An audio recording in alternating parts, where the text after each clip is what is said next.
Thermochemistry is the study of heat. We represent heat with the letter Q for quantity of heat. Heat is measured in joules. The capital letter J is the letter that represents joules. A positive Q would mean that heat is being gained by the system.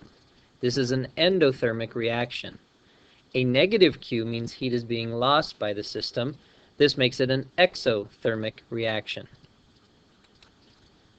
The formula for heat is Q equals M delta T Cp, where Q is the amount of heat represented in joules, and M is the mass measured in grams, and delta T is the change in temperature in degrees Celsius, which we calculate by taking the final temperature, Tf, minus the initial temperature, Ti.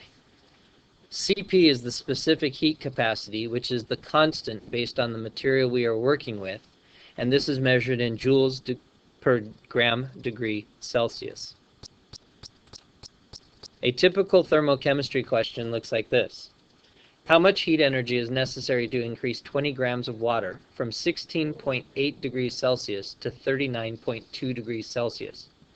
The first thing we want to do is isolate the values that we are looking for.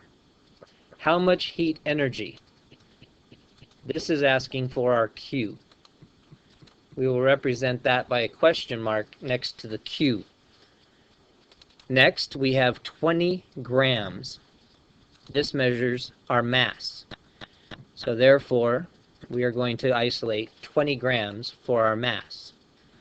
The initial temperature is 16.8 degrees Celsius. That is our Ti, which is our initial temperature. And our final temperature is 39.2 degrees Celsius. That we will isolate for our final temperature, our Tf. The Cp is the specific heat, which is a constant for water, which is given to us at 4.18 joules per grams degrees Celsius. That is a constant that you should get used to using whenever we are working with water. Our formula again is Q equals M delta T Cp. We will plug in the values for each of these. Q is our variable that we are looking for, the question mark. Our M is 20 grams, that's the mass. Our delta T is found by taking the final temperature, 39.2, minus the initial temperature, 16.8. And our Cp is our specific heat capacity, the constant for water being 4.18 joules per grams degrees Celsius.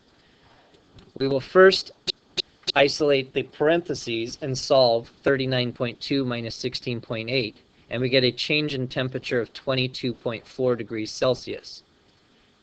These values will then be multiplied to give us our final solution of Q, heat being 1,872.64 joules.